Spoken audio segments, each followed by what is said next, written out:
प्रणाम जी। जेनेटिक्स आखिर क्या है? जेनेटिक्स है हमारी जैविक पहचान की नींव, जो हमारे शारीरिक गुणों, रोगों की प्रवृत्ति और व्यक्तिगत विशेषताओं को निर्धारित करती है। जब हम अपने जीन्स को समझते हैं, तब हम अपने स्वास्थ्य को लेकर सही निर्णय ले सकते हैं और व्यक्तिगत अनुकूलित इलाज, जिसे टारगेटेड ट्रीटमेंट कहते हैं, प्राप्त कर सकते हैं। इस तरह आनुवांशिक जेनेटिक्स हमें प्रिसिशन मेडिसिन की दिशा में सही मार्गदर्शन देती है, जहां इलाज की सामान्य विधि पर नहीं, बल्कि आपकी अनोखी जैविक जानकारी पर यह इलाज निर्धारित होता है। हालांकि लोगों को अक्सर यह चिंता रहती है कि जब परिवार में किसी को कोई बीमारी है ही नहीं, तो फिर उन्हें जेनेटिक काउंसलर के पास क्यों भेजा गया। अक्सर पहली सोच यही होती है कि यह सिर्फ पैसे कमाने का तरीका है और यही राशि जो आपसे मांगी जाती है आपको काफ़ी ज़्यादा भी लगती है। लेकिन कृपया सोचिए, जब हम एक घर खरीदते हैं या गाड़ी खरीदते हैं, तो हम हर छोटी बड़ी बात की जांच करते हैं। उसकी बनावट कैसी है, कागजात पूरे हैं कि नहीं, क्योंकि वह एक दीर्घकालिक जिम्मेदारी है, लंबे समय तक आपके साथ रहेगी। तो एक बच्चा जिसे आपको दुनिया में लाना है, उससे बड़ी जिम्मेदारी नहीं है। और फिर घर और गाड़ी आप बदल भी सकते हैं। तो क्या हमें अपने बच्चों के स्वास्थ्य और भलाई को सुनिश्चित करने के लिए समय पर जेनेटिक टेस्टिंग यानी आनुवांशिक परीक्षण नहीं करवाना चाहिए?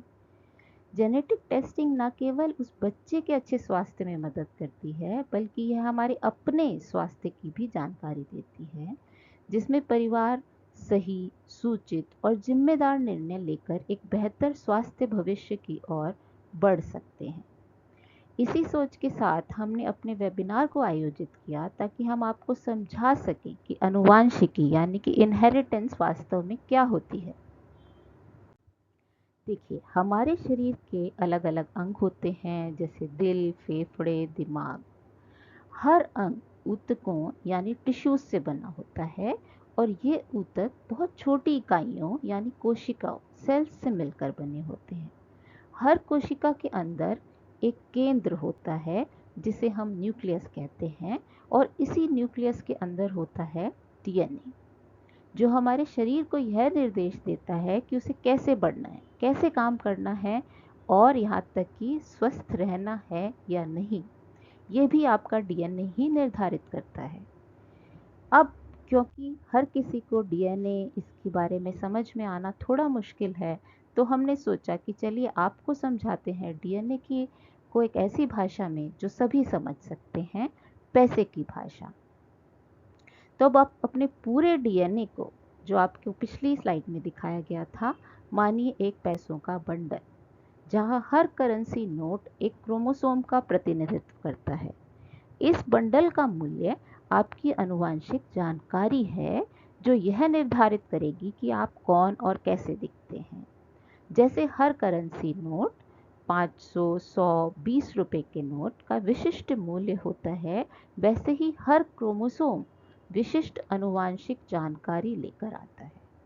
यह हर व्यक्ति के पास हर नोट की 2 प्रतियों के रूप में होता है, यानी हर क्रोमोसोम की 2 प्रतियां कॉपीज होती हैं। अब जीन क्या है? नोट पर मान लीजिए ये जो संख्या लिखी है, ये आपको कुछ जानकारी दे रही है। ये आपको बता रही है कि ये 500 रुपए का नोट है, तो यही जीन का प्रतिनिधित्व कर रही है यहाँ पर।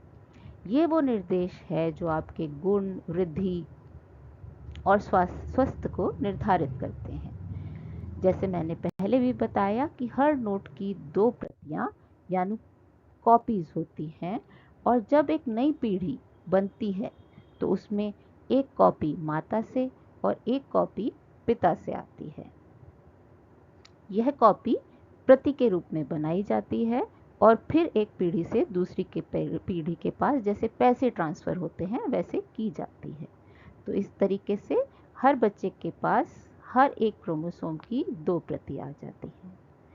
इसके साथ साथ ये जानना भी बहुत ज़रूरी है कि आपका शरीर एक बेहतरीन अकाउंटेंट है।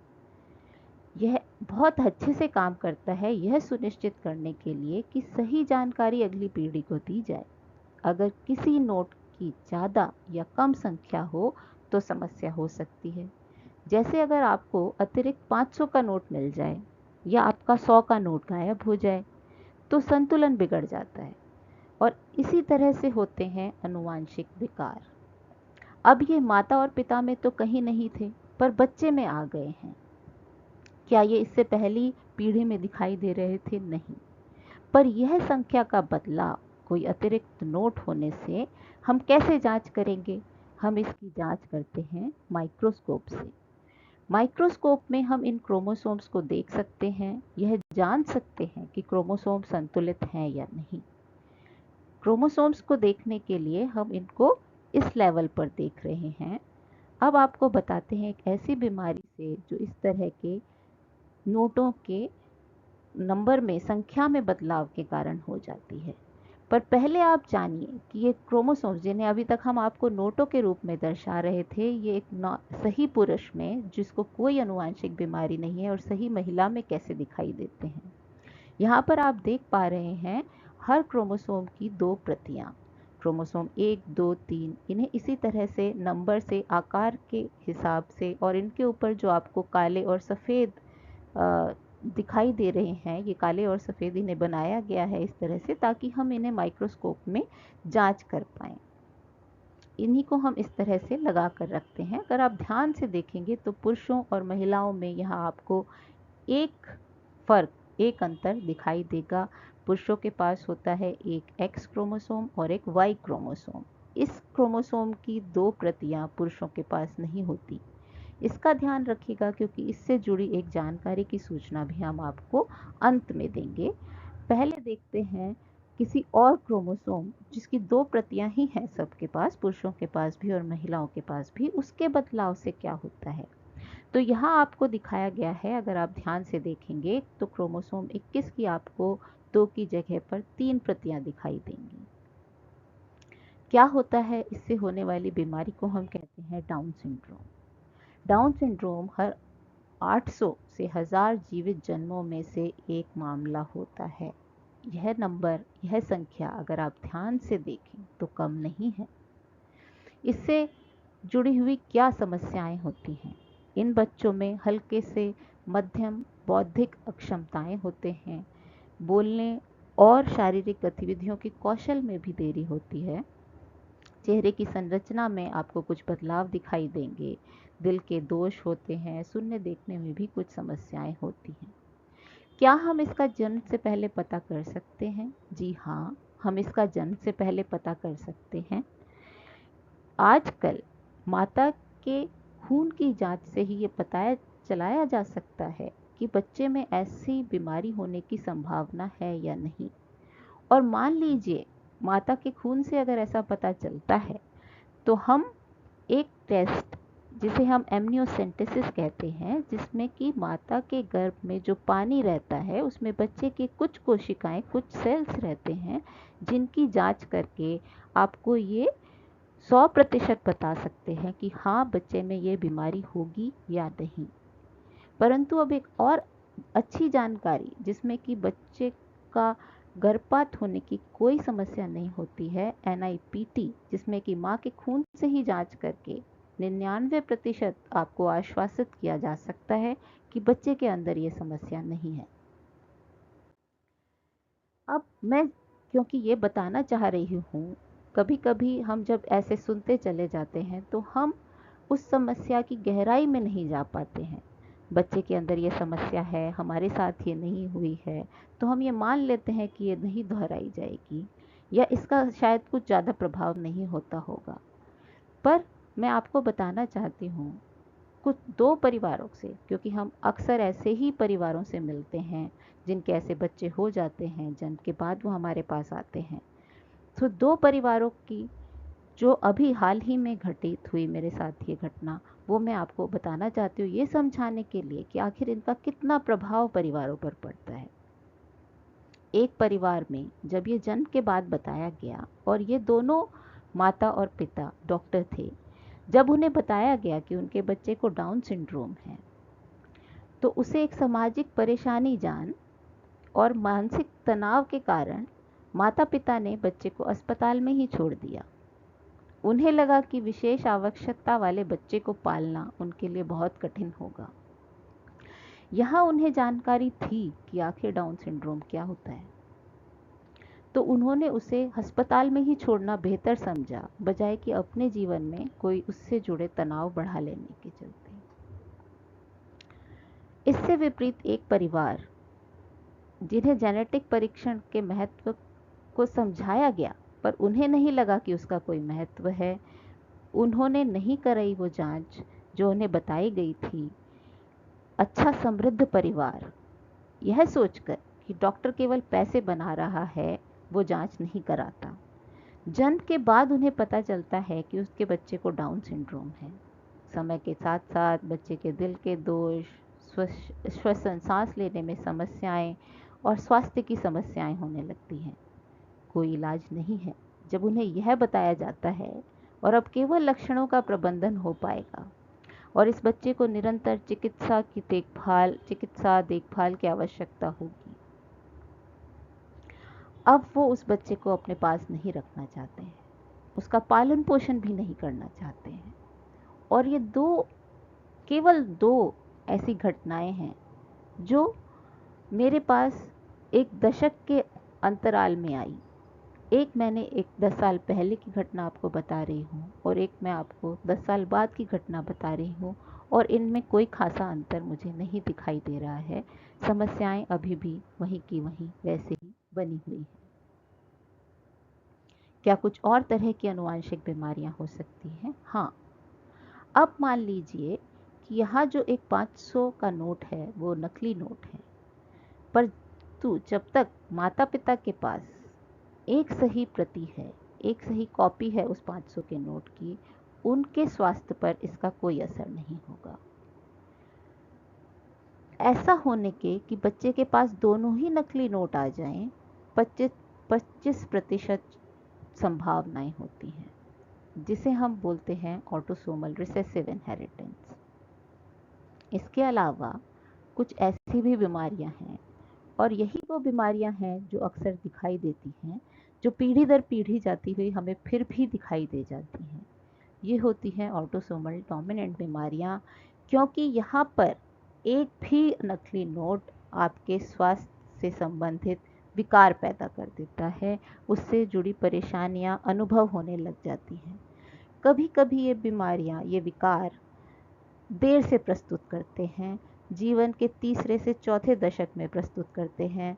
तब तक अक्सर बच्चे का जन्म उस परिवार में हो चुका होता है जिसके पास दोबारा से ये एक नकली प्रति अपने माता या पिता दोनों में से किसी से भी आ जाती है। और इन्हीं को हम मानकर कि केवल यही आनुवांशिक बीमारियां हैं और शायद यही हैं जो होती हैं पर हमारे यहाँ नहीं हैं, हम अक्सर इनकी जांच कराना आवश्यक नहीं मानते। अब आप एक और बीमारी को समझिए, उसके स्वरूप को जानिए। जैसा मैंने आपको बताया था कि एक एक्स और एक वाई होता है पुरुषों के पास, और महिलाओं के पास होते हैं 2 एक्स क्रोमोसोम्स। इनसे जुड़ी कौन सी बीमारी है जो हो सकती है? यहाँ पर आप देख पा रहे हैं कि जो वाई क्रोमोसोम है वो आकार में काफ़ी छोटा है और एक्स क्रोमोसोम काफ़ी बड़ा है। उस पर काफ़ी सारी जानकारी है जो इस वाई क्रोमोसोम के पास नहीं है। अब अगर मान लीजिए ये एक एक्स, यहाँ पर ये छोटा सा जो आपको दिखाया गया है, ये वाई का आपको एक वो बनाकर दिखाई है हमने, वाई की कॉपी जैसे। महिला के पास दोनों हैं। महिला से एक नकली नोट फिर आया है, और क्योंकि वाई के पास इसकी कोई प्रति, कोई कॉपी है ही नहीं, तो अब एक नकली नोट भी अपने आप में उतना ही प्रभावी होगा जितना कि दोनों नकली नोट के होने से होता है। इसको इसलिए हम एक्स लिंक्ड बीमारी बोलते हैं, क्योंकि ये क्रोमोसोम एक्स के ऊपर होने से होती है। इससे जुड़ी एक बीमारी जो अक्सर लड़कों को प्रभावित करती है, उसे हम कहते हैं ड्यूशेन मस्कुलर डिस्ट्रोफी, डीएमडी। इसके लक्षण मुख्यतः 2 से 5 वर्ष की आयु में प्रकट होना शुरू होते हैं, जब बच्चे को चलने और दौड़ने में कठिनाई का अनुभव होता है। बच्चे अक्सर गिरते हैं, जल्दी थक जाते हैं। पिंडली और मांसपेशियों की वृद्धि असामान्य दर से होती है और 10 से 12 वर्ष की उम्र में बच्चों को व्हीलचेयर की आवश्यकता पड़ जाती है। बीमारी गंभीर है, लड़के प्रभावित रहते हैं और इसके कोई स्थायी इलाज भी हमारे पास नहीं है। जो है वो है स्टीरॉयड थेरेपी, जिससे लक्षणों में उनको चलने फिरने में कुछ राहत महसूस हो सकती है। फिजियोथेरेपी सहायक उपकरण भी हैं और इन केसेस में, क्योंकि हम आपको ये दोबारा से समझाना चाह रहे हैं कि जेनेटिक काउंसलिंग अत्यंत आवश्यक है। क्यों इसकी आवश्यकता है, ये नोट कहीं नहीं गया है। माता पिता के पास आज भी वो नकली नोट है। आज भी वो अगर रिसेसिव कंडीशन है तो 25% चांसेस हैं, 25% यही संभावना है कि वो अगली पीढ़ी में आ जाएगा और ये हर प्रेगनेंसी के लिए रहेगा। ऐसा नहीं है अगर एक बच्चा पहले हो गया तो अब वैसे बच्चे नहीं होंगे। हर बच्चे के लिए उतनी ही संभावना है।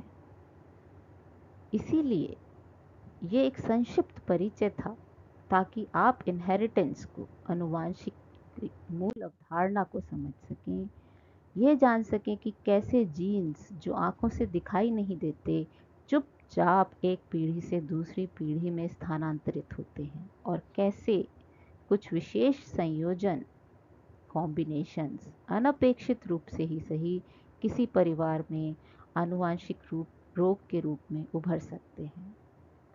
इस सत्र में मैंने ऐसी स्थितियों का पता लगाने के लिए उपयोग की जाने वाली सबसे सरल तकनीक यानी माइक्रोस्कोपी का आपको ब्यौरा दिया, उसके बारे में आपको समझाया।